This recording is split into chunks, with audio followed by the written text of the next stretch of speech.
everybody. Welcome to Idio Talk, a Radiohead podcast. I am your host, Walker Glenn. And I am Zach Glenn. How you doing, Zach? I'm great. Happy New Year, by the way. We're a couple weeks into it. I know, 2023. How's it treating you so far? Good. I've been waiting my whole life for a year to end in my favorite basketball player's number of all time. So. Oh, sure, LeBron James. Yes, and Michael Jordan. And Draymond Green. Draymond Green. Who are the other people who have had the audacity to take number 23? No one comes to mind. I mean, those would be two of the most prominent active players. It's funny that Draymond Green has it. Not that I'm a big fan of Draymond Green, but it makes more sense for LeBron James to put himself in the canon of Michael Jordan than it does, like a great defensive player like Draymond Green is. Well, and a very unselfish player, because Draymond's whole thing is I think he can score, but chooses to facilitate, which is not Michael Jordan's game plan. He can score, but it's not his strong suit. No. When we went to a Warriors game last year, he hit a 3-pointer. We were all laughing about he looks so strange when he shoots a 3. He has like the oddest form. Puts his butt out a lot. Oh, you know what? I know what it is. He has number 23 because, like Michael Jordan, he will beat the shit out of his teammates. Yeah, I don't think it's as is sacrosanct? I don't think sacrosanct is the correct word. That is, yeah. Yeah, I don't think it holds, not that players, active in this era don't respect or understand the legacy that is Michael Jordan. I don't think he's like in the Kareem camp yet, where, he was one of the greatest all time, but most folks weren't alive or anything to enjoy his greatness.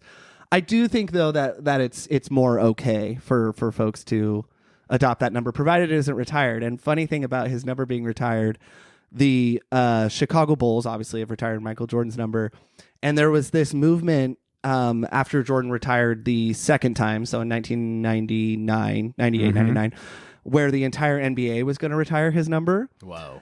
And the Miami Heat jumped on that train early. And so, but no other teams did it because it wasn't mandated. It wasn't required. The league was talking about doing that. And the Miami Heat retired it? Yes. And so the Chicago Bulls and Miami Heat are the only teams that have number 23 retired in honor of Michael Jordan. Okay, so LeBron wasn't 23 when he played on the Heat? No, he was number 6. And he's also number 6. He may have gone back to 23 now. I do believe he's number 6 on the Lakers as well, though. Oh, no shit. Okay. Yeah. But I'm not tripping completely. He has been number 23. No, you're right. Yeah. On the Cavaliers? But not on the Lakers. But on the Lakers or the Heat. Yeah. Interesting. I do think it makes sense for the Bulls to retire it, because I'm just like, of course. But it would be funny if like Alex Caruso or something, when he started playing for the Bulls, is like, I'm 23. Can you unretire? I'm the white Michael Jordan. And by that, I mean, I also have a terrible hairline. Wait, Michael Jordan doesn't have a terrible hairline. Well, he shaved it, buddy. But he did. But I'm big on this whole, this is one of my sticky wickets, so to speak, is that Michael Jordan, we don't think of as bald because he has shaved his head for so long, and it's such an iconic look for him. But if you see pictures of him... Yeah, his first 2 years in the league, yeah. Yes, but... And that's when you could see it's like receding a little bit, but there's a picture of him where his hair is... I think it's after he started shaving and his hair is growing out a little bit, and you're like, oh, this motherfucker is bald. So I think that this is a big question I have, and this actually goes out to any of our listeners and members of Radiohead, i.e. Phil. Yes, exactly. I'm very curious about if there are not bald people who make the choice to bick their head. Now, very rare. I used to think that this was a thing in the black community. I'm not trying to be funny. It's just like, I was like, oh, when I picture like shaved bald, that seems like it's like a look that you see more on black men than white men. Interesting. But now that I'm bald, right, and I shave my head, I'm like pretty convinced nobody would rather do this than have hair if they have halfway decent hair. Remember the Seinfeld episode where she's dating the swimmer and he shaves his head for like agility and speed in the water to be more aerodynamic, and she finds out it's the actor from Best in Show who's with Michael McKean, the more flamboyant of the two. Oh yes, I never know his name, but he's such a funny actor. Such a great actor. Yeah. He's a character actor in comedies mostly. But yeah, that actor does have a gorgeous head of hair, and this is mid '90s. Oh, I do remember this now that you stated it's him. Elaine's dating him, and she finds out not only could he grow hair, but it's like a beautiful, gorgeous head of hair. But then he starts letting it grow out for it, and he's realized in the interim that he's gone bald.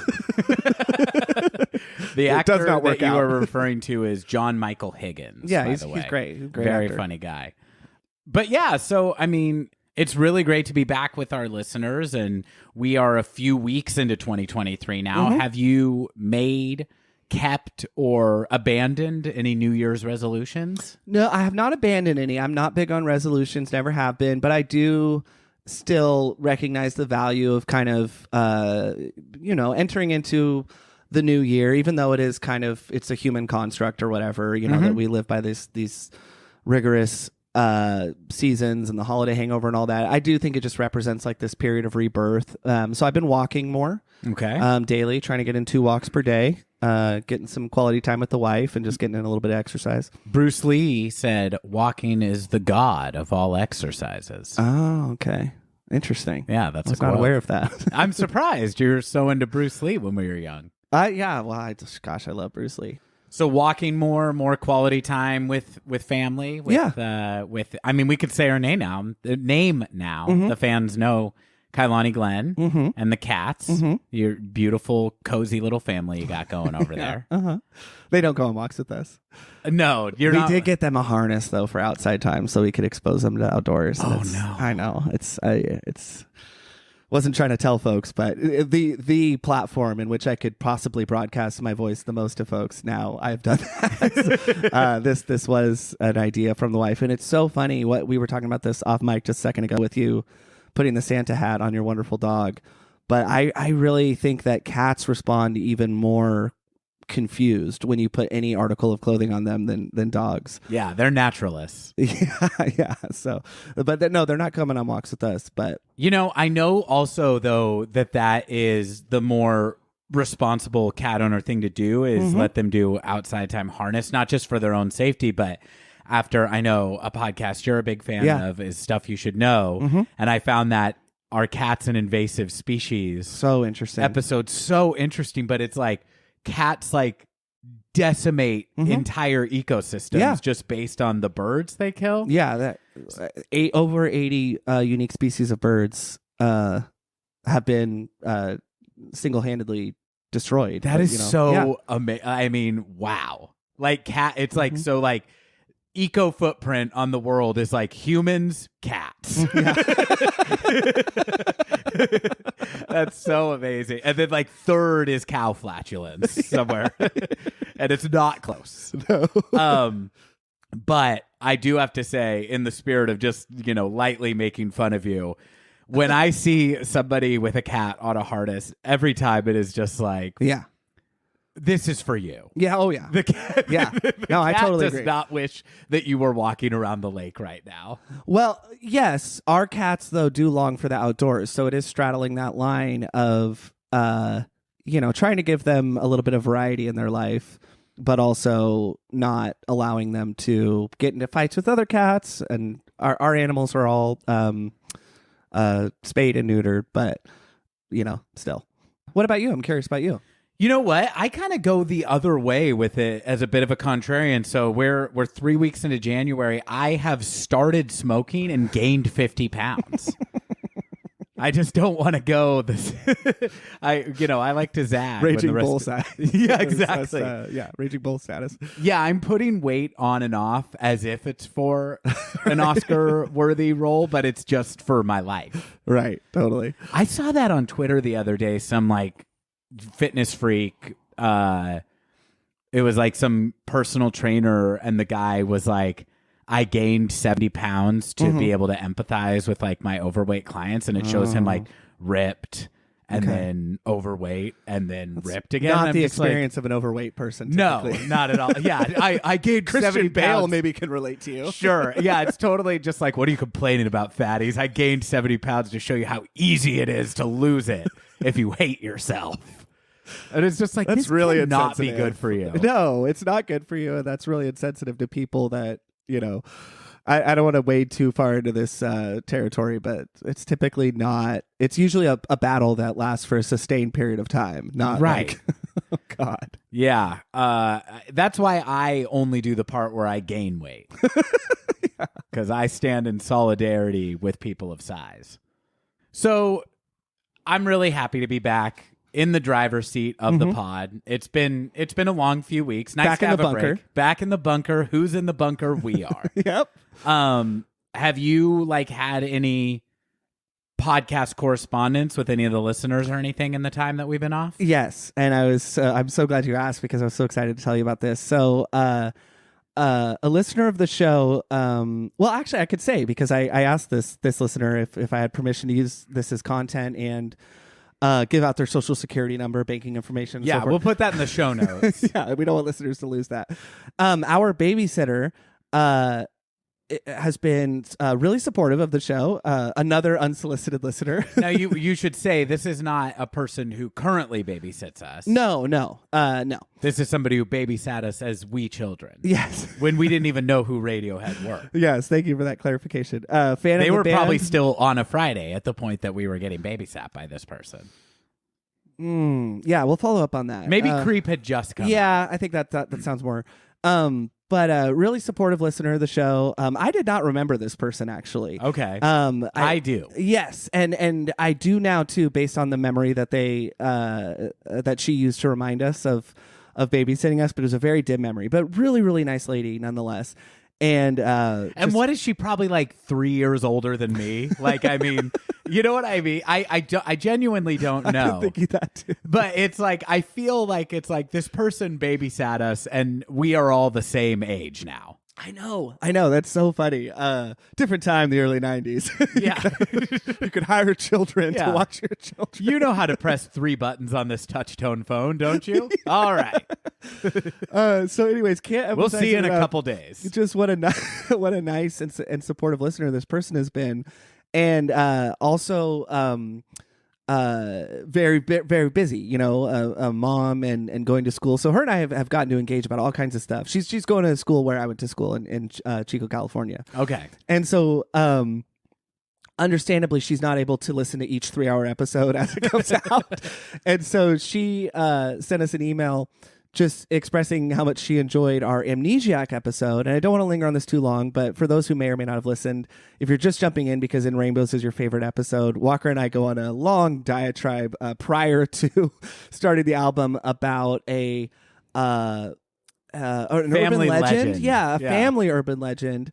Or so we thought. Right. About a surfboard severing a man's arm that was attached to a truck traveling in the opposite direction. And it was really meant to kind of warn Walker and I of the dangers of enjoying the cool weather Of outside relaxing. the vehicle. Yes. And she just said, so crazy. My mom issued the same ominous warning. Are you sure that that's an urban legend just unique to your family? That is so nuts. So we're not related to this person No, at not all. at all. And it is also, she's receiving the same warning. Yes. So that's crazy because what I feel like is this cold case has become hot. Like, Well, she did add though the detail that it wasn't a surfboard. What was it in her case? I don't know. It was just that, like, if you stick your arm out the window, it'll become severed by a truck traveling in the opposing direction. Gotcha. Okay, so this is becoming clearer. I am now starting to think there is a seed of truth. Right. And that what's going on is that there was, in the early 90s, there must have been a highly publicized accident of somebody's arm being severed during an accident while driving with their arm out of the window.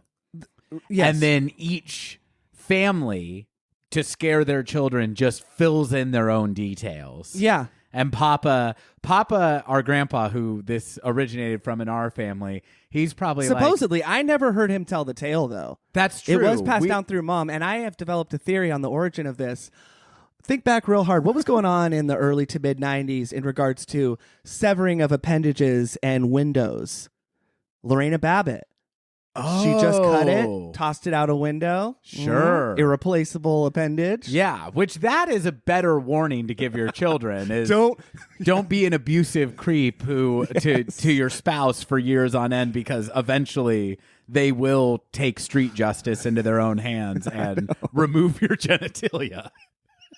That's the part of that story that I feel like got kind of lost, and this is not a funny thing to dwell on. What a horrible. Yeah, I didn't know until I was older that he was a complete monster. Yeah, absolutely. And that this was really like... Don't feel bad for him. No, not at all. Listeners, if you could see my face, it has gone from joking to completely serious. So, okay, so you think that it's like our parental figures, the authority figures in our lives, grandparents, aunts, mom, dad, they're like, okay, this Lorena Bobbitt situation is a teachable moment, but the details are a little bit X-rated for our children. What we're gonna do is say that it was an arm and that it was a surfboard. Yeah. Okay, I like that. I think urban legends were like were maybe a little bit harder to debunk and had a little bit more of a long-lasting ruminants in the zeitgeist, even in our lifetime, because now everybody's into debunking, via Facebook, Reddit, what have you. Right. Now everyone's more into being right now. Right. And wronger than they've ever been. No shit. Everybody has more conviction about not knowing shit than at any time in history. Well, I think that that's an interesting theory. But I also am kind of thinking that the surfboard detail could have come from Papa himself, just because it's like, okay, it's the 90s. Papa is an older man already at this point. And if he's like filling in this story with details of things that he wants to warn his children off of, what's like something that to him is like, this is like a new countercultural jackasses thing. And clowns would be doing. Yeah, exactly. And it's like, he's just probably like thinking back to the last time he was in his 30s, and it's like the 1960s. And it's like, what are all these dope heads doing on surfboards everywhere? And so he's like, you know what? I'll plug that in. Yeah. And then it's like, don't stick your arm out the window. Also, stay away from surfboards. It's a bad culture. Wow. Well, listeners, I think that this is a call to action out to our listeners, is you need to let us know if you have heard any variation on this story in your life. And I would like the internet sleuths out there to get to the bottom of this. Yeah. Call to action. Call to action. Walker and I are very busy going on walks and gaining weight and smoking. Yeah. Zach would do this, but he's got cat harnesses in each hand. He can't possibly sit down at a computer and type. No, go down. I want this to be like a third act of a thriller, like going to the public library, sitting down in front of the microfiche doing the machine. thing. Yeah. Enhance, and then like you enhance on a newspaper picture of a guy with a bloody stump, and then way in the background somewhere you see a surfboard, and the surfboard is actually the detail that the government has been trying to cover up. Because Hitler's standing next to it. Yeah, exactly. Still alive. Holding the day's newspaper. It's like this crime happened in Argentina where a bunch of the Nazis escaped to. The date that it happened was October 10th, 2007. Oh, Zach. Why? We might as well get into it. Did something happen on October 10th, 2007? Perhaps something germane to this podcast? Let me just go to my notes. Oh, my gosh. Well, that could have been a coincidence. But yes, a pinnacle album by the band Muse. Yeah, exactly. Was released on October 10th, 2007. And that would be the album that we are discussing today, Walker, In Rainbows. Oh, man, I am so excited to talk about this one. It's been a long time coming. We've delayed the gratification a few times. Should we get into some of the just the facts and figures about this album? I would love to. Why don't you kick us off? So Radiohead's In Rainbows. It's their 7th studio album. No, back up. I'm sorry. Radiohead. Sure. Who are they? Just kidding. Radiohead is an English rock and roll combination. Yeah, well, I would say our last album tangentially connected was, though, The Eraser by Tom York. Yes. This is a full band album. That's why it's Radiohead. Yeah, that did it. Not Tom York. Not Tom York. Not Phil Selwyn. Led by principal lyricist and singer Tom York. Correct. Tom with a H. Tom with a H. Johnny Greenwood, we got rocking on lead guitar. And everything else. And everything else. Supporting the rhythm section, we have brother of Johnny Greenwood, Colin. Yep. And on the drums, we have Phil Selway. Phil Selway with the fills. Mm-hmm. And then take us home, Walker. Well, and then just, in kind of an emotionally supportive role, we have the handsome man, Ed O'Brien. Exactly. He's standing there cheering his mates on. Hey, what a good band this is. Would love to take part in it at some point. And he does take a lot of parts in a lot of the compositions on this wonderful album, which was recorded. These are loose, but the recorded dates that they recorded this is February 2005 through June 2007. So right down to the wire. The studios that they recorded, they bounced around a little bit, but primary was Hoswell House. I got to push back on you slightly. Oh, please. I believe that the earliest sessions were in February of 2006. Okay. Now, some of these songs were kicking around in some live versions and rehearsals and things like that, but Radiohead was still on hiatus in 2005, according to the things I read. So actually, the first public declaration of Radiohead being in rehearsals for a new album came from Tom in the beginning of February 2006. And when we get into these sessions in a little more detail, I have something I saved from his online diary that he was keeping at the time when he was reporting to fans about what the band was up to. Got it. And I think that makes sense. And I think why I do want to cite my sources here early on because I don't want to do it throughout. But in addition to, I think Wikipedia might say back to 2005 in this book that I've mentioned almost every episode, This Isn't Happening, Radiohead in the 21st Century. It's a book about Kid A, but In Rainbows is covered extensively. I think in addition to what you were saying about the songs kicking around, maybe a live performance or two, I'm not sure, correct me if I'm wrong on that. I think it's fair to say that maybe it does go back some of it in idea form, maybe to 2005. But absolutely. But yeah, we definitely want to get that correct, and we really want to get things right on this episode because this is just such a pinnacle album. And the lines are more blurred, I think, with other periods. But Radiohead returned from an indefinite hiatus to begin the sessions for this album. Yeah, a 9-month hiatus. So we'll get into that in a second. But the length of this album is 42 minutes, 39 seconds. Keeping it tight. Keeping it tight, but I just even, thinking about Kid A, putting Hail the Thief to the side because this is not to the side actually because Hail the Thief is 56:35. Mm-hmm. So, clearly a little bit tighter like you said. But that does not come through when I listen to In Rainbows. It's always a breath of fresh air, but man, there's so much substance to it in that 42 minutes. The label, it was self-released. We'll get more into that in a minute.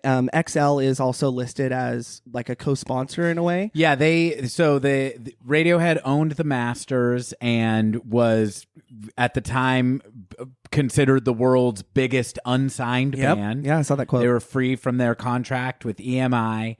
XL Recordings put out the physical release. Yeah. But Radiohead, for the first time, owned all the music that they made and released it independently. The release of this album is obviously a story in itself, and we'll get more into that. And I believe you said on our the Eraser episode that XL Recordings is one of Britain's largest independent labels. Yeah, right? it seems like kind of like it's like there's like Sub Pop Records. Yeah. It's like a lot of big acts that you've heard of, but it's like an indie label. Yeah.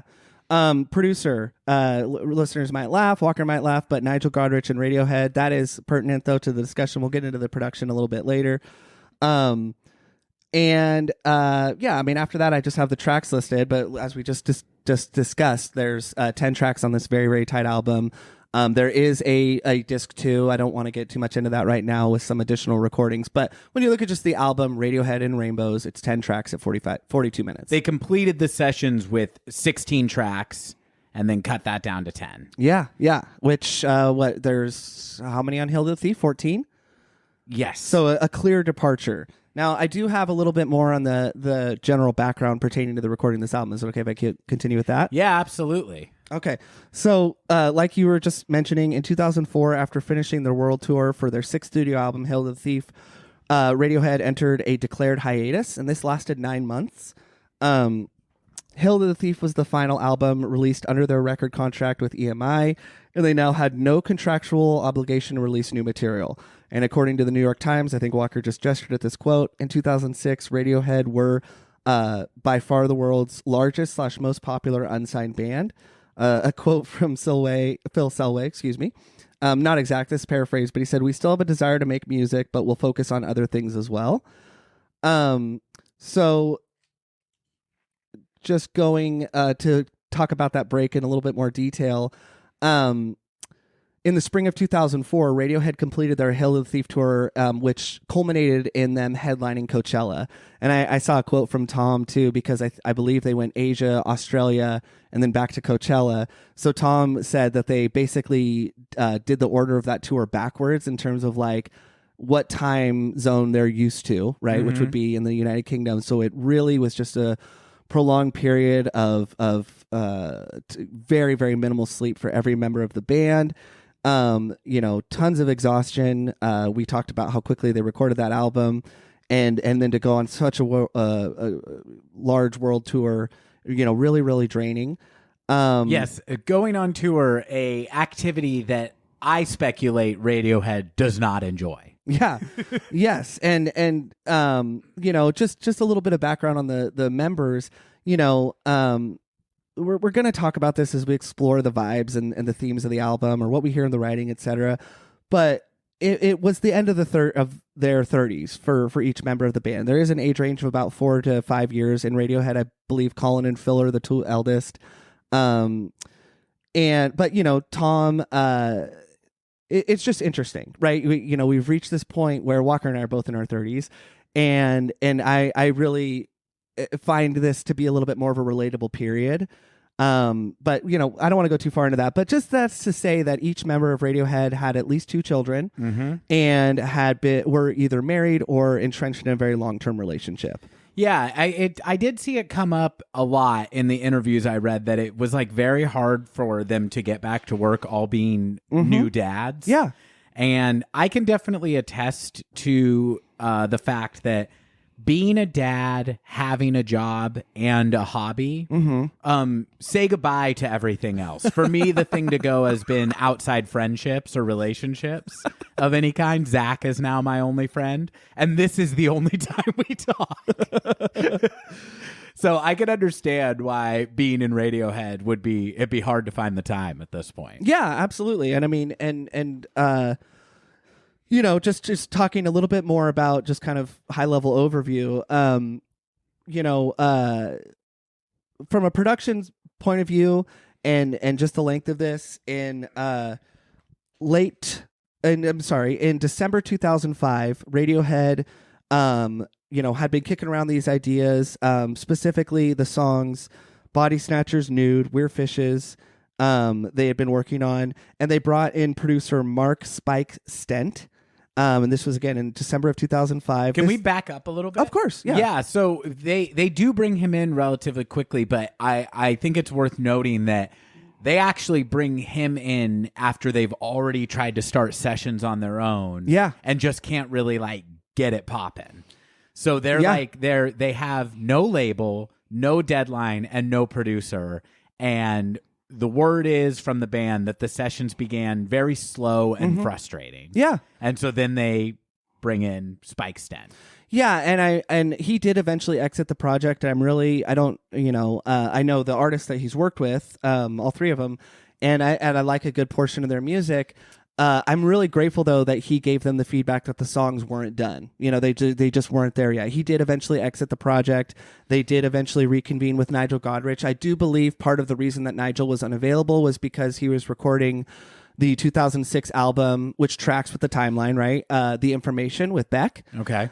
Which is that is my personal favorite Beck Nigel Godrich collaboration. It's a very, very underrated album. Listeners, check it out. Can we drill down on the exit of Spike and the entrance of Nigel a little bit? Yeah, because that's pretty much the last little bit I wanted to cover before Pay What You Want. So please go ahead. Oh, yeah, sure. Okay. Well, I think there's some more interesting details about the sessions themselves. Yeah. So it is just interesting, like you said, for them to bring in Spike, and I'm not being funny here. I am pretty curious what the thinking was there, and it is also curious that them bringing in a new producer is following what is one of their most divisive albums.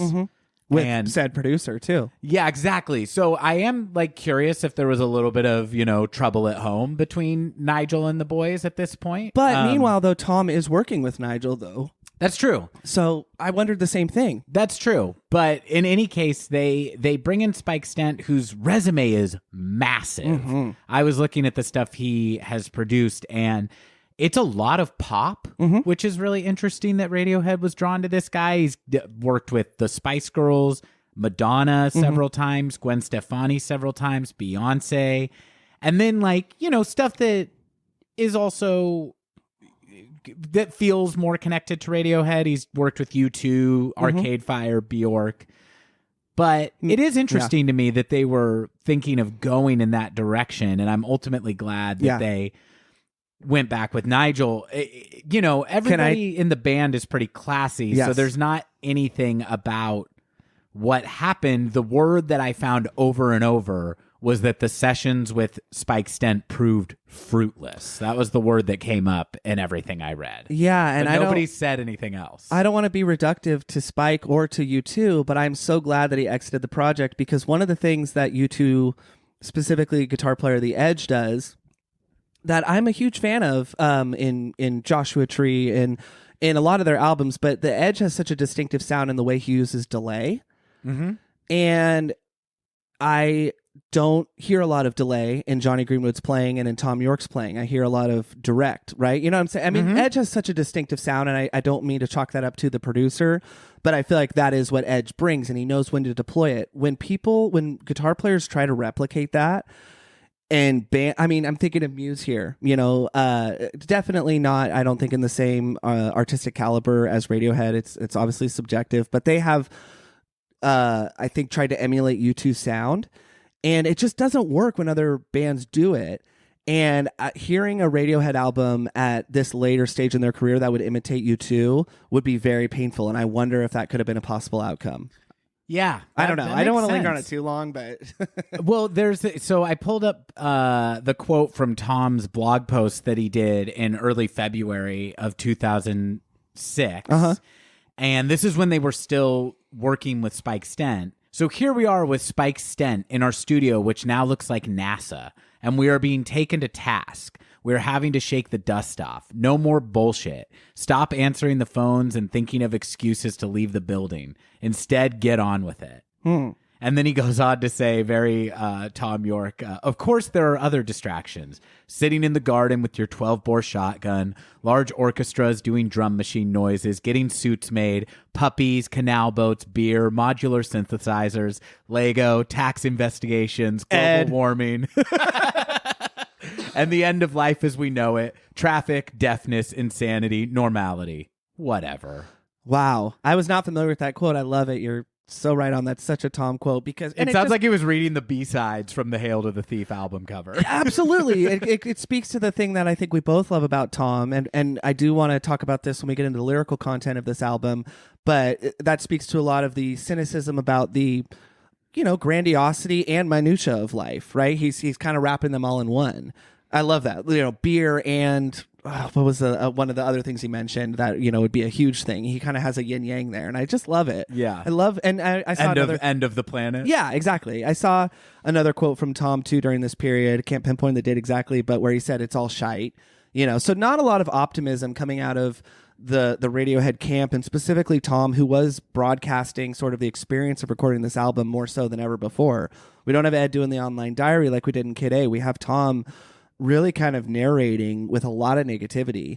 And you know, not throwing his mates under the bus per se, but you kind of can't help but wonder, like, oh, was someone, Colin, Ed, Phil, Johnny really bugging him that day? Yeah. I don't know. He's a grumpy guy. He is, yeah. And I just so like we were saying, you know, different producer, did bring Nigel back on.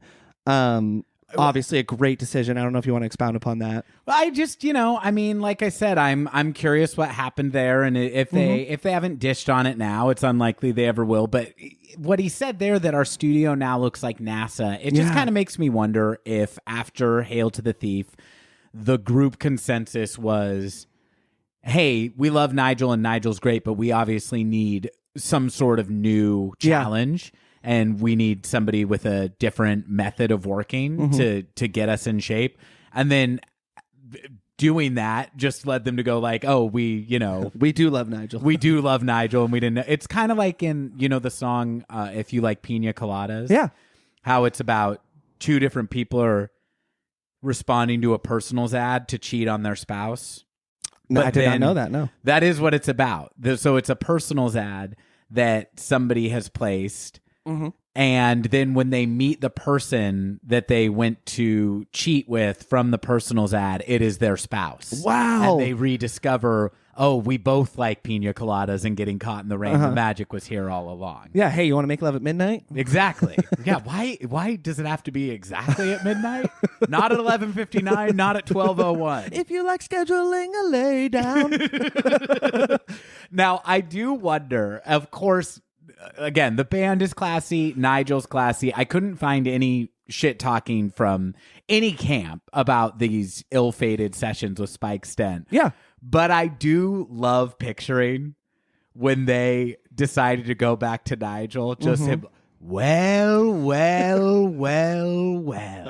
You know what I keep picturing is in Clockwork Orange. Hang on, let me put Paul McCartney on hold. Yeah. What's that, Radiohead? Oh, yeah. No, sorry, Sir Paul. I'll be right back with you in a minute. Just some fucking guys wanting to talk. Oh, I to got me. back at the door. What about Clockwork Orange? Well, you know that part in Clockwork Orange where where Alex comes back out after the treatment and he runs Goes to into his Mom and old Dad. droogs. Oh, yeah. And they're cops now. And the particularly sadistic one, Dim, when he looks up and sees Dim in a cop uniform, Dim goes, well. That is what I like to picture happen. Oh, I was picturing a different scene from Clockwork Orange. I was picturing Radiohead in the form of Alex going back home, only to find out that Nigel There's is a renting out their lodger. room. Yeah. Yeah. Well, we can't just kick Paul McCartney out, can we, son? I mean, I do wonder. I do wonder, in all seriousness, if Nigel, you know, I won't retell the whole narrative, but, you know, based on the context clues of what people have said about what they think kept Hail to the Thief from being maybe a more perfectly realized vision than other albums of theirs, there was talk, at least from Ed specifically, and I think kind of the band in general, definitely from Nigel, that he didn't have the voice that he would like to have had in those sessions. I do kind of wonder if Nigel came into this album with more leverage, like kind of like, hey, like, of course I want to produce your first album in 4 years, but we're going to kind of do shit my way. Like George Martin's one condition in going back to record Abbey Road, right? Okay. Remember? So George Martin because talks he about, didn't like the Get Back project. No, and he said there, you know, the one condition is we'll do it my way. And this is the amazing thing about the greats like George Martin and like a Nigel Godrich is their way doesn't mean my album. Maybe it means coaching, you know, because it's Nigel can play instruments very well, just like George Martin. George Martin was a phenomenal piano player. So typically producers do understand more than just production. They can get their hands dirty with the instrument. Unless they're Rick Rubin. Oh, man, he's taking it right. I was thinking that one. So unless they're a big asshole. But yeah, and I mean, we don't know the nitty gritty beyond that, but I do think that, you know, men and women that are these great producers, they the way they produce is not being a dictator, because they're ultimately not the conduit with which the music is funneled through. So maybe it is elevating Johnny, maybe it is elevating Phil, maybe it is elevating Colin or Ed, and certainly Tom, but we don't, or at least I don't know, what took place in the sessions beyond that. But it's okay to speculate on this, because, I think it'll benefit. It can benefit folks in their own life of like, what does it mean to be in charge and collaborate, and I really think that the product speaks for itself, because like you were invoking Hail to the Thief, I do think that some of my favorite tracks off that album do have that live sound that we maybe hadn't heard, certainly not with the preceding two albums, right? I might be wrong aside and all that, and just to pause quickly on that, the reason why Kid A and Amnesiac represent such a high point for me is because of the way those songs opened up live. You don't really get that with Hail to the Thief so much, because they have that more live sound. So the result can be really positive as well. But I just think that you hear a very, very, very, I'm going to not say exponential, but a substantial increase in the quality of production without being overproduced on In Rainbows. Yeah, absolutely. We'll get more into that as we listen to it, but I know this sounds like a very generic statement, but I mean it in this is a great album. Yeah, well, I mean this in an attempt at specificity. This album sounds incredible. Yes. I listened to it one more time, squeezed one more listen of In Rainbows in before Zach came over to record today, and I just was marveling at every single sound, every singular sound on this album is so rich. Yeah. And the tone of every instrument is just so precise and gorgeous and perfectly fitting every song. Before we move off of the sessions themselves, should I go over some of the details of like where and when they recorded stuff? Yeah, absolutely. So that's the background of them getting to Nigel. Once Nigel comes in, things really kick off in earnest. In October of 2006, he moves the band to a derelict country house called Tottenham House, which Nigel described as looking like a evil mansion from Scooby-Doo. And he also, this was interesting, maybe somebody of our listeners who have a little more insight into production could give us some details about this, but I guess they had all these different rhythm tracks that they were tinkering around with, and he took the rhythm tracks from all the songs they were messing with and transferred it onto one track and was like, you're done messing with that. Now you got to build the song. Wow. And so they couldn't further alter them. And Colin Greenwood described this was to make us commit to something. And so in this first house, they record Jigsaw Falling Into Place and Body Snatchers. So two of the more rockin' songs on the album. I feel like you can kind of feel what the mood was. Yes. Then a couple months later in December, they moved to another manor in England called the Haswell House, and they record Videotape and Nude. Another kind of companion tracks on the album, I think. Very slow, moody songs. And then from January to June, they're back in their Oxfordshire studio. They record the rest of the album. As we said, it ends up being 16 songs, which they cut to 10. Yeah, and I mean, man, just I'm banking some observations based on what you just told me, but we'll save those for as we're listening. But the thing that I love that I had read a little bit about too is, first of all, one word for Nigel there, genius, right? And we bandy about that term so much, but like he understands these guys and how they work and how to get the best out of them, right? They're already at what I believe to be this apex of talent, right? Tom's solo album, I believe to be a work of genius. Johnny Greenwood is collaborating with P.T. Anderson at this time, right? So really, really highbrow stuff. But in summary, I believe he took them out of where they were locationally or shuffled them around. And Nigel really knows how to get these guys out of their heads, which is, I think, what you need collaborating both ways. It sounds like Nigel doesn't really have that problem so much. And I don't think it's just Tom York. I think he's the leader of the band, and he does seem to have that, I don't want to call it a problem, but that tendency. And I really feel like there's a psychological component that Nigel has to really get the best out of these guys, like a George Martin, and you know, maybe this will be the only Stanley Kubrick, but like a Stanley Kubrick, you know, just these people. I have at least one Kubrick reference planned for later, so there will be two. Excellent. Okay. But yeah, I think that's just somebody who's in charge, who doesn't behave as a dictator and knows how to get the best out of folks, and that is an art form in itself. Without being a manipulator, unlike Stanley Kubrick. And maybe Nigel was, but, you know, I don't know. I mean, even if you just have somebody who you trust in the room to say, that's good, as in, that's done, or that one ain't done. Yeah. You know, just somebody, because, man, everybody knows who's done anything creative. You try something a few times, and eventually you go, what the hell am I looking at? Yep. You know, so just that outside voice that is an outside voice of authority that knows what it's talking about is incredibly helpful, I imagine. Absolutely. So can we what's the other big thing about this album, here's the other big thing, and this is going to be, I think, just something that can't help but come up maybe in other areas, but we do need to tick this off the list. So Radiohead, they were unsigned, they were uncertain how they were going to or who they were going to release this album through. Unsigned and uncertain. That was almost what they called this album. But the story of how this idea came about is covered extensively, even down to who said what, you know. And it was not a member of Radiohead, by the way. It was one of the original two gentlemen who discovered the Manic Hedgehog EP. They are still in Radiohead's inner circle when they're recording. They were part of a band that did not do well but got signed, and one of them discovered Radiohead. So they're still in the circle, and both of them are stoners.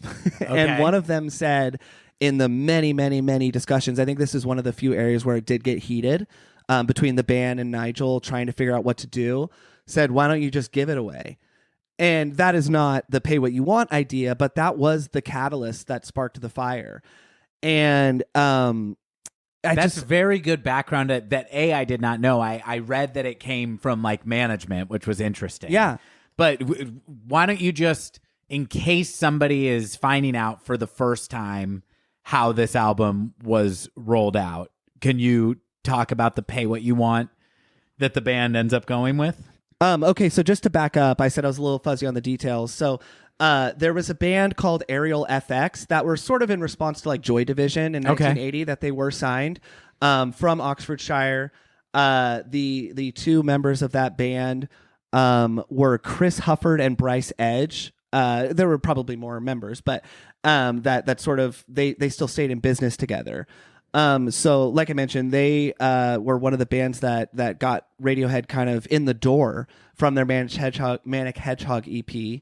And they were one of the owners too of where Radiohead recorded Thinking About You and I Can't, because they had bought like a broken down building that they sort of retrofitted to be a studio in 1991. So Hufford and Edge have not been as publicly associated with Radiohead as other manager band combinations like Paul McGuinness to U2 or Jefferson Holt to REM. But they were, like I said, were the catalyst to who's that son of a bitch who like was Bob Dylan and the Rolling Stones manager? Oh, I'm not sure. Well, anyway. A son of a bitch, though. I didn't mean to interrupt you. No, that's okay. You see him like really pushing some people around in Gimme Shelter. Oh man. Yeah. Sorry about that. No, that's okay. I'm just looking for my pay what you want quote though, so it's okay. Because I think he's the guy I think he might also be the same guy that the Beatles. Yeah, it's Alan Klein. Oh, okay. Yeah, the guy that was the argument about having him versus Linda McCartney's dad was a key component in the Beatles breaking up. Yeah, so talking about notorious bastard. Yeah, absolutely. So talking about Hufford and Edge and how instrumental they were in this. So this is a direct quote from This Isn't Happening. He said, "It occurred during the tediously slow gestation of In Rainbows when the band's managers had little to do but get high and hatch harebrained semi-socialist business schemes. One day, they were stoned and ruminating over the fact that every Radiohead album since Kid A had leaked. What if they posted the next Radiohead LP, assuming the band eventually finished the damn thing themselves as a download?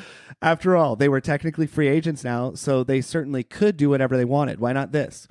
Eventually, Radiohead would put out In Rainbows in an unprecedented fashion, at least for a band as rich and famous as they were, making it available for whatever fans were willing to pay. Gone, it seemed, was all of the usual machinery that accompanied the release of a big-time rock record. There was no extensive pre-release promotional campaign, no marketing tie-ins with big box retailers. Just to put a pin in that, I love that, and I think that's what has part of the authenticity of not only Radiohead, but this album specifically Endure. Going back to this quote, or anything else that was traditionally implemented to turn out rock and roll hype. And to your question, Walker, too, this was only a week before the release, I believe. They announced it a week before that it was going to be pay what you want. And just final quote from this book here, too. As far as what the result of that was, about 2 out of 5 people who downloaded the album during the first month paid for it. And that's not counting the millions of people who just downloaded it illegally elsewhere. But the people who did pay contributed an average of $6 per album. And when you factor in the freeloaders, that was $2.26 per record, which was more than Radiohead would have likely made had they stayed with their record label EMI. And I want to take a breath there and let you. No, I'm really glad that you had that pulled up because it just explains it so clearly.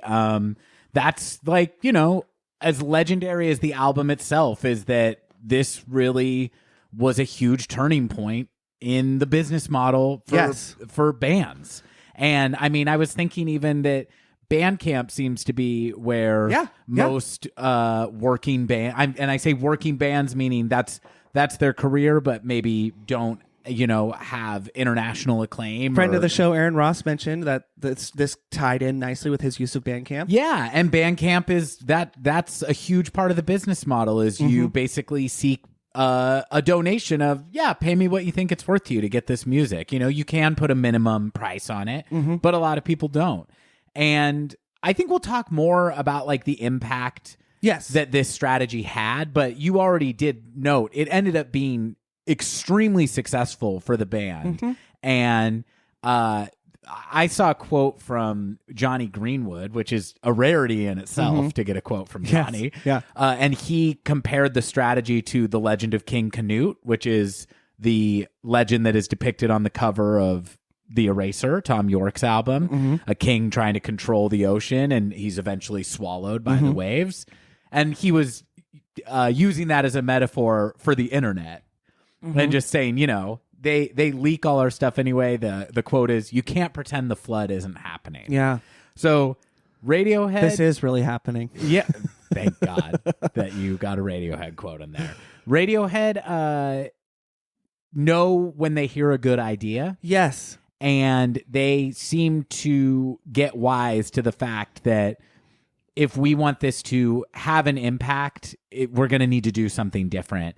And it's great because it's kind of an embrace of the fact that everyone is stealing music that ends up making them a lot richer in the process. Well, and also 80% of folks who bought a digital copy or received for free a digital copy ended up buying a physical copy. Yeah. So I also feel like Radiohead bet on their fans, and that it's like these are the kind of people who are going to want the physical artifact as well. Yes. And just to, that can't be understated how important that is. But just to evoke a previous guest, Kailani Glenn, my wife, when she said in her episode that she was a guest on Create the Internet That You Want to Be On, I feel like that's something that we really resonated with us at the time, and also I think can be applied to this. Like Radiohead, always a band that I think really embraced, the new use of technologies. Just keeping the online diary, right? Like in the Kid A era. And so there's that to it, right? And also too, just the flexibility to pivot, right? Like I just read from that quote that it was maybe, folks who are in the room, in the circle, who casually said, why don't you just give it away? And that was the catalyst to coming up with this very tide turning idea. Right. But like that shows a lot of the ability to be nimble, right, on their part. And I don't want to turn this into like use a bunch of sales buzzwords, but like it, nimble, agility, whatever, like that, the fact that they kind of casually came up with this idea. Here's my second Kubrick evocation. There's, you know, in the documentary The Shining, which is one of his only films where there's footage during the making of, that iconic shot of underneath Jack when he's pushing on the freezer door. I mean, and you know, just every shot in that film is iconic of Jack. But one of the more iconic moments, it shows him crafting that shot and just going, oh, let's just do it under here, Jack. You know, it was a great take, Jack. And you know, it just goes to show you, like, oh, brilliance comes in many, many forms. Right. The overarching narrative, I think, with creators like a Radiohead or like a Kubrick, you know, are that there is this very meticulous, methodical approach. Okay, fine. But that doesn't then mean that you lose your ability to pivot and be nimble in the moment, which I think is just a great life lesson for all of us, right? We get so focused on what our vision and goals are to achieve. You know, I want to have well-behaved children that contribute to society. I want to, but you have to be able to pivot with these curveballs. And yeah, and I think that that's what Radiohead did, which, by the way, you know, we imbue it with all this brilliance, and it absolutely was brilliant. But you know, and it was driven by a democratic ethic. But as you just said, Radiohead, or maybe I just said, Radiohead did reap a substantial more reward, very much well-deserved, by the way.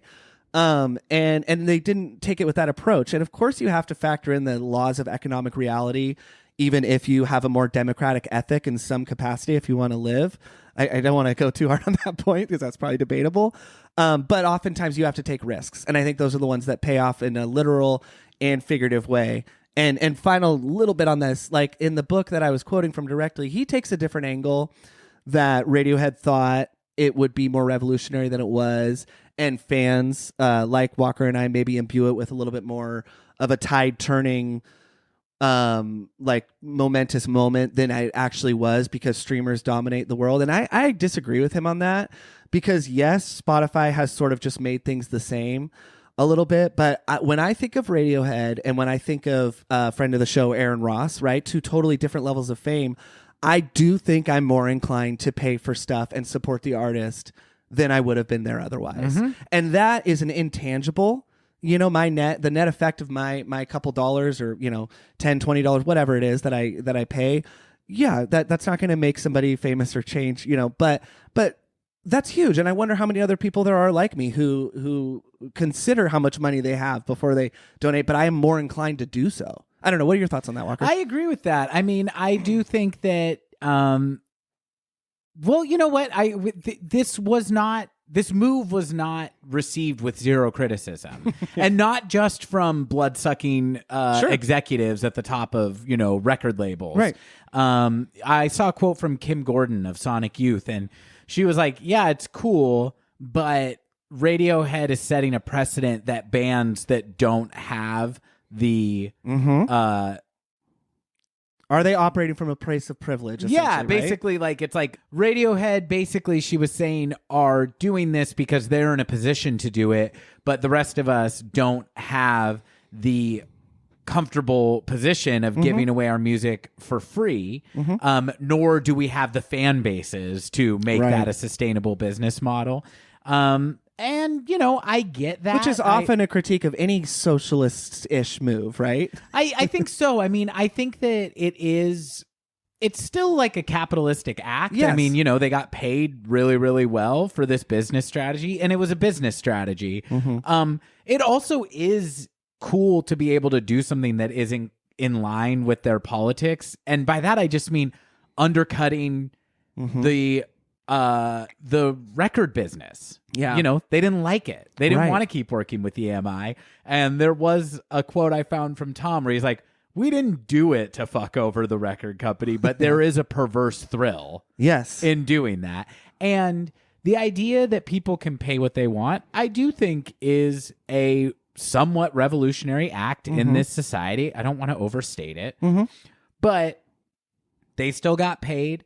But no one was turned away for lack of funds. Right. And that is not what was happening in music at that time. You could either get it illegally or you could cough up some money. Now, I was one of the people who was dead broke at that time. I did not pay for my digital copy, and I did not buy a physical copy until many years later.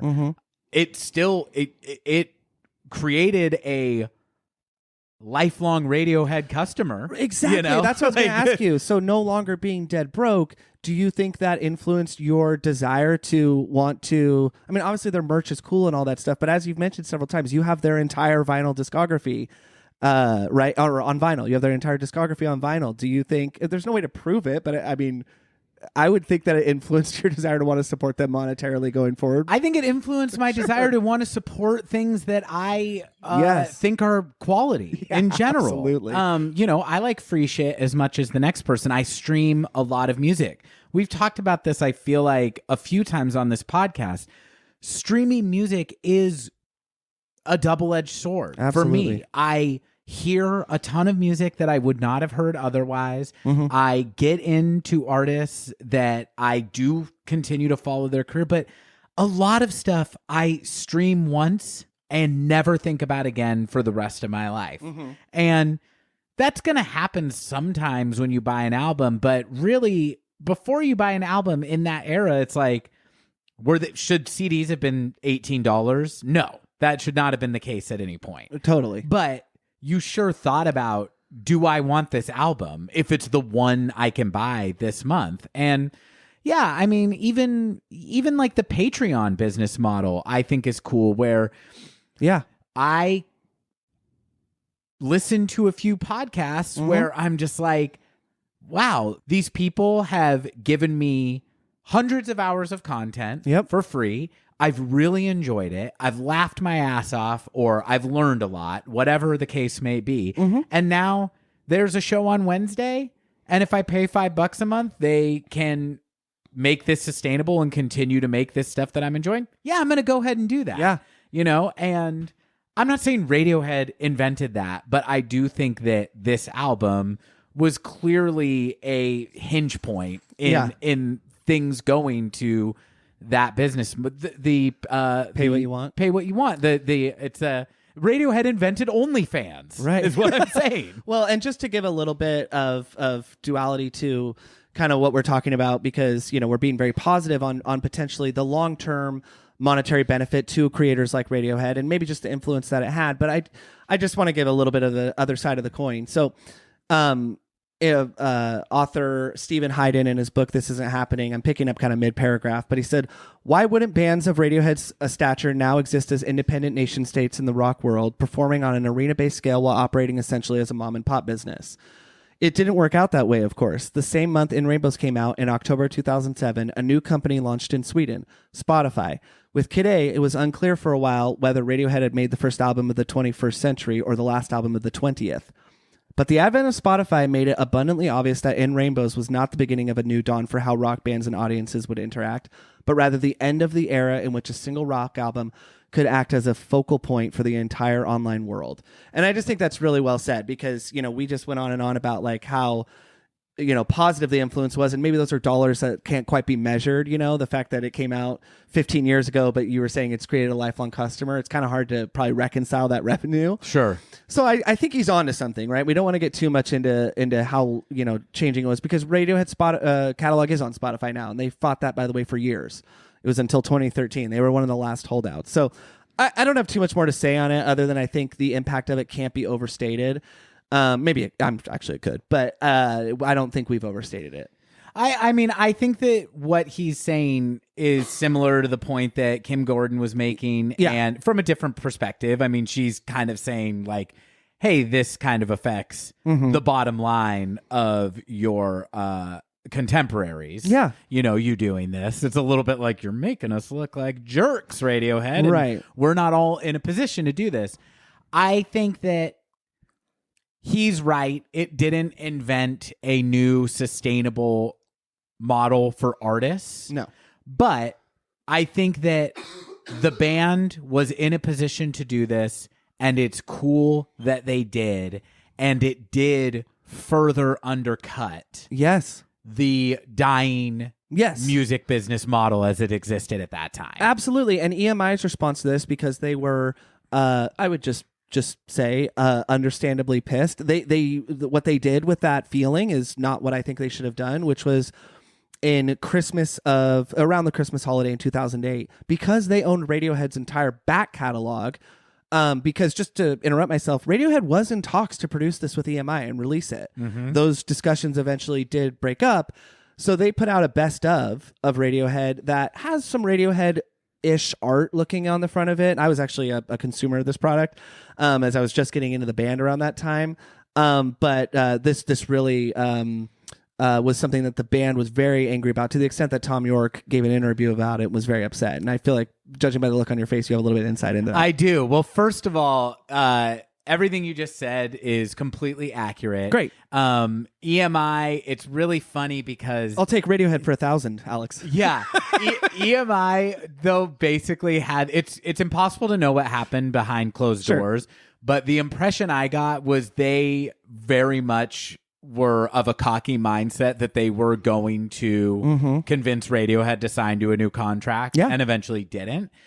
EMI claimed that was all about greedy money disputes, that the band was demanding an exorbitant amount of money that was not feasible for them. Radiohead vehemently denied that. Who knows? I'm sure they wanted to get paid. And I also could see them as a negotiating tactic. Being pricing like, themselves out? Yeah, we're going to throw out a number that they won't do. Yes. But I think that it did... Tom definitely got prickly about that being said about They him wanted in the shillings press. and loads per song. Yeah, it's like they said I demanded 10 quid. But EMI very much had the energy to me of like a jilted boyfriend who behind the scenes was like begging a woman not to break up with him, and then when she did, like he's like going to his bros like, yeah, I dumped that bitch, like, because they were very much like, good luck. We don't miss you at all. And we actually own your entire back catalog. So we're going to put out an unauthorized box set. Not sure if you're aware, Radiohead, but Hail to the Thief only got an 87. Yeah. Yeah. A bit of a bloom's come off the rose, hasn't it? Now, EMI was owned by... There was a new head of EMI at this point. Oh. And I bring this up because the head of EMI has been an occasional... I don't think we've heard from him in a while, but he was a character in some of the early Idiot Talk episodes. That we casually named Tom Bombadil. Well, this head of EMI's name is Guy Hands. Wow. Now, I would like to call him Mr. Hands. This guy is the new definitive Mr. Hands. Listeners, if you're laughing at that, you know what I'm referencing. If you don't know what I'm referencing, do not Google Mr. Hands unless you want to see a video of a man being made love to by a horse. Did not know that. And Mr. Hands, I am sorry to tell you this, Zach, he did pass away from his injuries. Oh no. Poor guy. Yeah. Poor guy. Poor guy. Yeah. Poor guy. If only he had just not done that. So it was willingly participating in the lovemaking. Yes. Okay. I guess horses don't rape people. Huh? Yeah. I don't think so. He must be stopped. This horse. Yeah. Oh my God. No, this man decided to let a horse have sex with him, and it turned out his little heart just couldn't take it. Yeah. But so Guy Hands. So Guy handsy. Hands. Now I'm about to show you a picture, and I have to tell you, even though this was a different head of EMI than the head of EMI that we talked about before, this is exactly what I pictured. Can I conjure up an image real quick? Okay. Okay. And now I'm turning my laptop over. Wow. Is that not exactly what you pictured? I pictured a little younger. Gosh, why did they go with somebody who's 806 years old? Yes, and he was from a... This guy's in touch, He isn't also had no background in the music business. It was a... an outside... like private equity firm, you probably know what that means, but to me it just means one of those corporations that just like gambles with billions of dollars. It's like when Steve Jobs went out, Apple hired a gentleman from PepsiCo, and it's like, I'm sure to run Pepsi, yes, you're an adept business person. Those are not the same things. Apple is not literally a fruit. Yeah. So what a bad move. So once they do this, he's really clashing in the press with Radiohead, Mr. Hands is, and he's out there going like, Radiohead begged us to take them back, didn't they? This is an actual quote that he says. I'm going to read it in the head of EMI voice. He says, They wanted a lot of money. They wanted their masters back, which we valued even more. At our valuation. Which he did do that. Yeah, that's part of the quote. Very old. At our evaluation, it was millions and millions they wanted. And then responding to that, Tom York said, and I won't do a voice here, he says, it fucking pissed me off. We could have taken them to court. The idea we were after so much money was stretching the truth to a breaking point. That was his PR company briefing against us, and I'll tell you what, it ruined my fucking Christmas. Yes, I saw that quote as well. I did not know it was in response to this old bloke, which I think, not to linger on this point too much, but obviously this was a dying industry in the model that it existed then. Why go with somebody so out of touch? I mean, same thing goes for the politicians we elect. I don't want to linger on it too much, but it is just not to judge somebody by their picture. I don't know about anything about this person's character. If I were, I would say it doesn't look high based on how he looks. No, he looks like he's looks like a blood-sucking billionaire. Yeah. Yes. He looks like he's pissed off that anybody has money that isn't his. Yeah, I mean, do you have anything else you want to say about Pay What You Want? No, I don't. I think that I'm sure it'll come up again. I do want to get into our sort of independent background and overall relationship and kinship to this album. But before we do, if I could take a quick In Rainbows to the Bathroom, that would be great. Yeah, that'd be great. Okay, Let's take thank 5. you. So yeah, I mean, gosh, it's just like a really kind of rich time in the band's history before, and we haven't even listened to a song yet. No, but I mean, it's just like I hope this album's good after all this. Well, I wanted to, really just like you said, it's such a rich history in the time of the band, and just and Rainbows is so incredible. Culturally, I think for folks that like you said in our last episode, it's pretty much a given if folks are listening to this podcast that there's some interest in Radiohead, but I don't think it's a stretch to say that it represents like a really critical pivot, right, as far as when it was released, how it was released, and for the band, who do have a large and long-standing cultural impact. But like I said, right, before we took our break, I really wanted to hear you describe, your overall relationship to this album, whether that's memories and where you heard it, whatever, how as specific as you want to go. But you've been really gracious and kind of asking me, about my journey to each one. But as we've alluded to, and I have a very distinct memory of Walker playing me this album. And so I thought we could go a little bit further back and just kind of talk about your, inception into this album and into the band. Sure. Well, I mean, it's at least partially been covered on the show before, but I don't mind going back into it because now our listeners have a little more context for how I got into this album because he has been a guest on the show. Yeah. Former guest and good friend of mine, Jesse Rimler, burned this album for me. I have, how it is with memory where it's like a lot of different things might get boiled down into one kind of scene in your mind. But Zach remembers the house I lived at the time. It was a house in South Berkeley, right on the Oakland-Berkeley border. And it was, I won't call it a punk house. That's not accurate. And that usually brings to mind kind of like a squat or something. Mm-hmm. It was a normal house that I lived in with my girlfriend at the time and multiple roommates, at least one of whom is a close friend to this day, and many very impactful people in my life. Passed huge through Radiohead that fan place. too, right? Yeah, absolutely, and hopefully future guest of the show. We won't name him now just because we don't want his fans to come out and just been like, when's the blank episode coming out? We'll nickname him JV Football. There you go. I like it. Yeah. He didn't have the makings of a varsity athlete, though. That's a little Easter egg for the Sopranos heads out there. But yeah, so lived in this house at the time in South Berkeley that was colloquially known as Fort Oregon because it was on Oregon Street. And it was a music house. It was like there was a basement, which is very rare in California to have a basement at all. And that basement was used as a practice space by guest Jesse Rimler's band, Kapowski. Great band name. Yeah, great band name. Great band. Saved by the Bell. Great band. And before myself or any of the roommates that I lived with lived there, the basement was used as a venue to put on shows.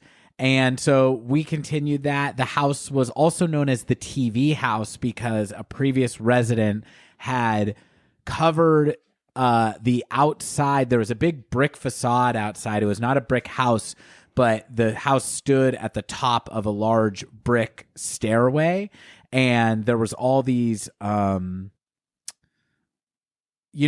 levels leading up to the house. Levels, Jerry.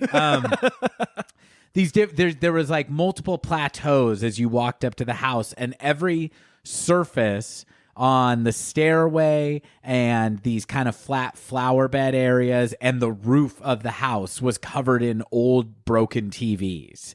And it was really cool. It was really cool. So it had a very like cool effect. And yeah, the house just had a lot of character.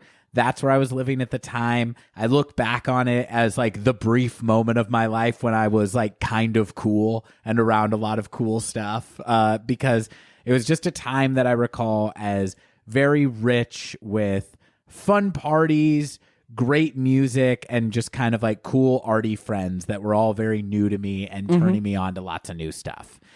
And Jesse was one of those people.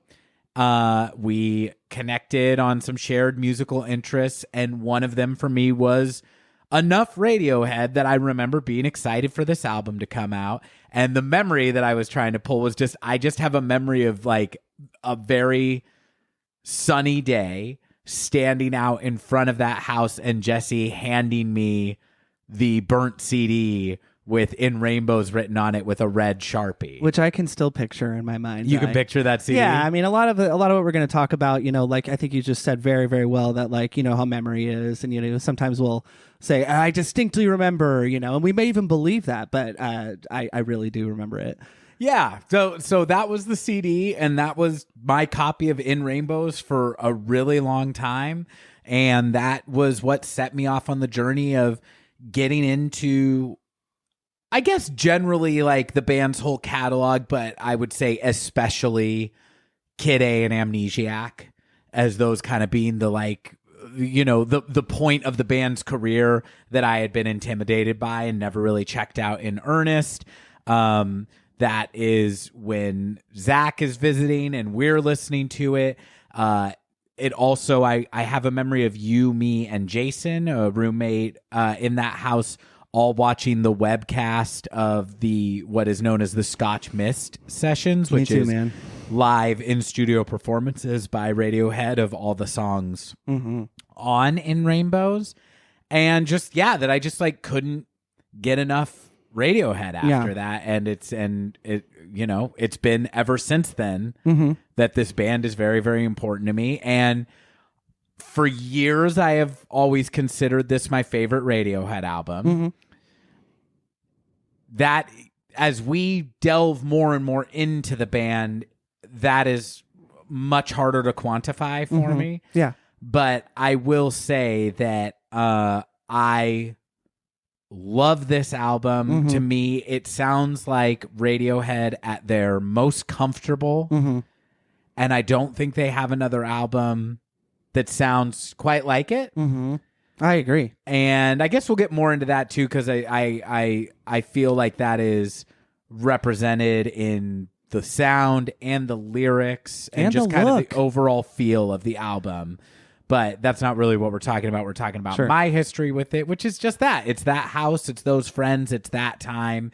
And I guess that in October of 2010, right? Is that when it was released? 10/10/2007. Sorry, yes, 10/10/2007. So in October of 2007, I was 21.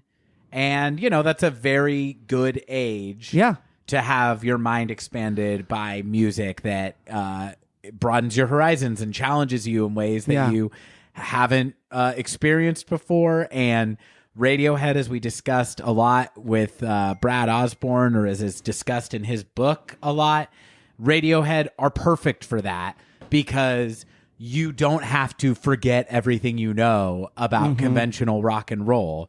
In fact, it's that's the on-ramp to getting into Radiohead, but it's going to be different enough from what you expect that it is going to stick with you in a new way. And that's exactly what happened to me. Yeah, man. And it was because of this album. You're honing in on so many good points, like that point, paraphrasing Brad's quote. And we'll go through that as we listen to the songs, because I have mentioned in, I think it was our Kid A episode, that there's not, In Rainbows does not have a song that features a single chorus. Again, we'll move past that and we'll talk about it as we go through.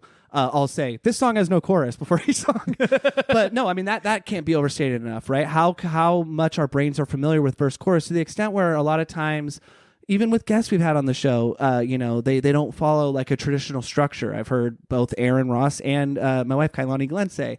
And so that, like you said, it's the on-ramp. I think you also said one really critical thing was just your age, which was 21. Again, I think my catchphrase of this podcast is can't be overstated. It can't be overstated enough how critical that is.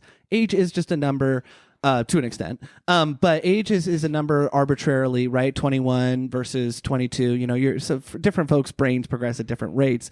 But for, what that means and how much it caught you and many, many other folks at that exact age. I was 18. That is different than 21. Is so important, because I always get my generations mixed up, but there's Gen Z and then millennials, correct? Yeah, we're millennials. We're millennials, right? And so Gen Z was before us, right? No, Gen Z is the next generation. What's the generation before millennials? Gen X. Yeah, so Gen X typically favors Kid A. Okay. Typically. This is anecdotally speaking, but this is also pulling from the anecdotal observations of Rolling Stone journalist Stephen Hayden in this book.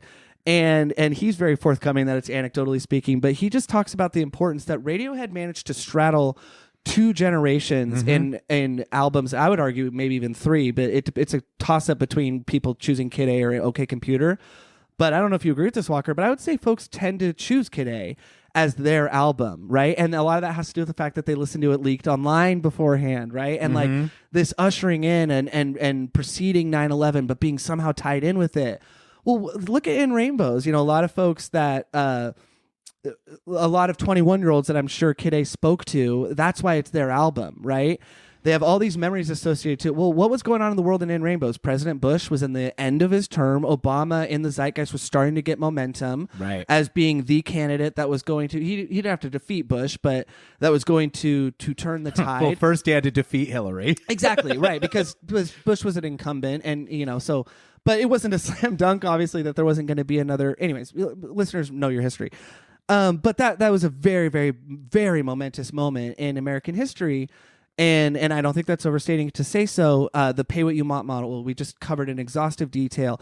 But the fact that Radiohead was able to speak to two very, very different generations, and I think In Rainbows, in the same way Kid A does, literally feels like it belongs to the people that were able to do it, right? Because some people were able to obtain it for free in a totally legal and free manner, right? Same with Kid A, and I, that's just so interesting. The fact that Radiohead were one of the last rock bands to headline Coachella. That might be a little bit of reductive to the bands that do headline Coachella, but like it's just incredible. Yeah. And they weren't quite an old man band yet, right? They weren't, kind of in the same way that Jeff Tweedy is like this awesome old man rock star. I don't know the age range, in comparison, but like they were potentially getting your late 30s and early 40s. You tend to be reaching that stage of more like legacy act. Yeah. Whereas this album is comprised of songs, I would argue 8 out of 10 of them are go-tos for them to play live. That's incredible. Yeah. And just, sorry, go ahead. No, not at all. I wasn't really waiting to jump in. I think that's a really good point. I think that the thing about rock being maybe a little more of an older interest now, I do wonder about this, and I'm not of one mind about it, because I get into new guitar music on a fairly regular basis. So I know people are still out there making it. I do kind of think using something like Coachella as an indicator, like you're saying, I think if you look at those lineups over the last 10 years, you do kind of come to a general conclusion of like, okay, that's guitar, drum, bass music is not what the kids are super listening to these days. And it makes me kind of wonder if rock is something that is now more of a niche art form like jazz or something, where it's like it's always being made. There's always people who are into it. Like the guitar is not going anywhere, but you have to just seek it out a little more. And I wonder that. And then the rock stars, so to speak, your Jeff Tweedies or your Tom Yorks or whatever, who have had the kind of longevity that they're still around. The 90s was a really, really, really huge time for rock and roll. And so if you have sustained a career from then, you are just an older person now. That's just how it's going to be. Right. So it is easy to like, I don't know. But then again, then a band like Turnstile comes out, which is all like 20-year-olds and all their fans seem hella young. Right. And they're doing like hardcore and it's like resonating with like a huge mainstream audience. So maybe I can take everything and shove it. Please don't, because I think the challenge with rock in comparison to something like jazz, even though I think that's a great comparison, is saying that I think rock has a more flexible definition than something like jazz does. Sure. And so I think that when we look back on what we define as like a golden era of rock or a great time to be a rock star, like the 90s, like the 70s, I do think of somebody like Chris Cornell or Eddie Vedder or Kurt Cobain or a Tom York, right? Even though those gentlemen are all, or Courtney Love or, whomever. I'm sorry. Or Billy Corgan, but just his new stuff. Exactly. Just his appearances on Alex Jones. Oh, God, kill me. I love those albums so much. I know. But people can be, good at something and bad at other things. Absolutely. Yes. Well said. But Machine Gun Kelly is somebody that people would think of as like one of the leaders of rock now. And unfortunately, I haven't listened to a lot of his music. It is not my style. But I think what is undeniable is that he is a rock star, right? He's not a pop rock star. And to me, that doesn't line up with my perception, but I think that shows that maybe I'm getting a little bit older, Walker. It doesn't mean that I'm right and everyone else is wrong, because how many folks whose heyday was in the 70s rejected Kurt Cobain? So it is an evolving thing, right?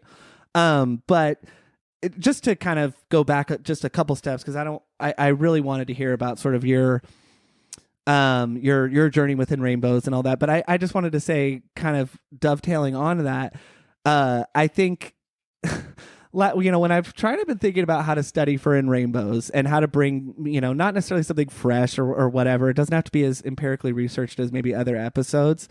I was really struggling, and to kind of put myself in the mood and in the right vibe, I turned on the film Bottle Rocket.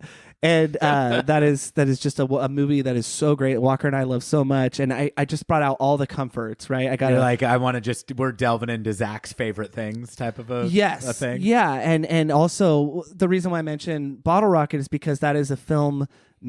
Primarily, Owen Wilson and Wes Anderson wrote it, but it is a brothers movie, right? And and it's just, I could go on and on about that movie. I didn't mean to shoehorn this in too much, but yeah, I got out a share-sized bag of M&Ms, didn't share any of them with anybody. Kai reached for an M&M at one point and Zach smacked her hand away with an electric fly swatter. And all I was doing, because this was last night, was just putting my notes onto paper or the parts I had highlighted onto paper. Because, when Walker talking about that Jesse had shown it to him, I've mentioned several times, Walker showed it to me. There was this fire and intensity in his eyes. Well, Walker was 21. I was 18. You mentioned that this was sort of your second like rebirth into music, right? Because maybe when you had been 18 was like the Elliott Smith discovery. Sure. Yeah. 21. And these are critical points, right? So I mentioned, can't remember what episode, but that this was a stage where I had started to reject a lot of the music that I grew up with in that high school era, right? Not dropped all of it, but like the bands that were making music at that time, the Avenged Sevenfolds, right? The AFIs. But I hadn't found anything to replace it with. And Radiohead don't represent a replacement, but they represent this first rebirth for me, right? And I wasn't immediately I knew when Walker played me Body Snatchers and I think 15 Step, that visit where he had the red pen Sharpie burned CD, my senses were just, intrigued, right? But because it was my first rebirth, this did lead me to go backwards and start at their discography. And I think it's very interesting how highly this ranks for you, which by the way, it does for me as well. But you know, it who knows subconsciously if it was like I need to relate to my older brother and have him take me seriously. I can't prove that it doesn't. I think it's very clear that I love this band on my own. But I think what's so interesting is that it forced me to kind of go backwards over the period of a year, start with Pablo Honey. I do believe I went in sequence. But as we've talked about, what I've gravitated towards the most when kind of finding my own Radiohead fanship was Hail to the Thief and Amnesiac. So very different kind of journeys all under the Radiohead banner, right? It's not that crazy or anything. But I do think that In Rainbows represents this sort of like also rebirth for our relationship. Like, you know, I mean, the 18 and 21 are very different stages in life, but I remember following you showing me this. I did my first visit to the Bay, you know, when you lived down there. And it really became this just like thing for us to kind of like get excited about together. Yeah. And my second... Listeners can't see it, but I have a big smile on my face at what Zach's describing right now. Because that was like a very close time for us, even though it was like we didn't live in the same city and, you know, after growing up. But I feel like that was like our first finding each other as adults, albeit very young ones. Yeah. But we were close growing up, but it's also like, you know, it was almost more like you know, we're in the same prison gang because we have been forced to share this room for our entire lives. Yeah. And this was like, oh, we're hanging out voluntarily. Yes. And to be visiting you where, you know, the gentlemen you mentioned were and are very cool people. Were quite a bit older than me. I think maybe JV football was a little bit older than even you, so represented like, oh, these are cool people that I'm hanging Zach, around. I don't mind telling you, he's still older than me. But it was so cool that when we were watching Scotch Mist, that I was just so enamored, and those people have always been so kind to me. You know, I never felt like treated like a young brother or anything like that. But it just, like you summed it up. I don't think I needed to elaborate anymore. It represented this rebirth. And the second one that you were talking about that this represented for you, mine came right around the same age as 21 to 22, again, when I was in college. And it was for, you know, maybe a little bit more kind of weirder music. I've talked about the band Mars Volta and Pinback.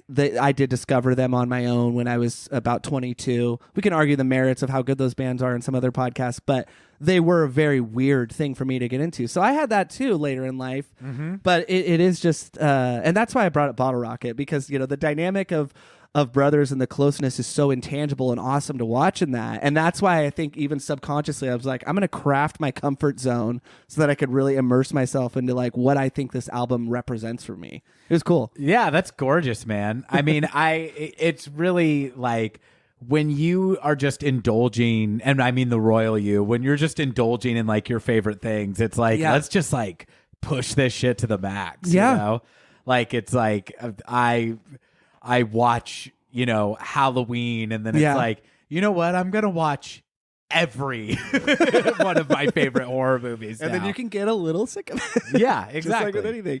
I do think that you really, really are keen in on just what is such a lucky thing for both of us. That it sounds like getting into this album really coincided with a time of self-discovery for each us. And that's, you know, I certainly know the band didn't plan it that way. Right.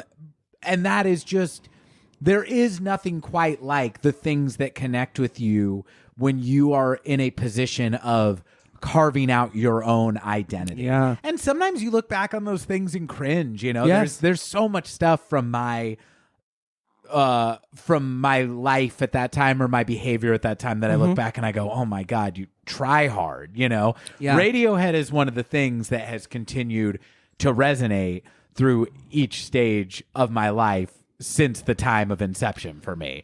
But there's just something about you get imprinted on when it's like, I'm right now choosing so many things about my life for the first time. I'm choosing my friends. I'm choosing my relationships, even within my family, right? You and me. It's like, we're kind of like choosing what this dynamic is going to be now that we're not living under the same roof, you know? Yeah. And then also and this is the soundtrack I'm choosing to go along with all that stuff.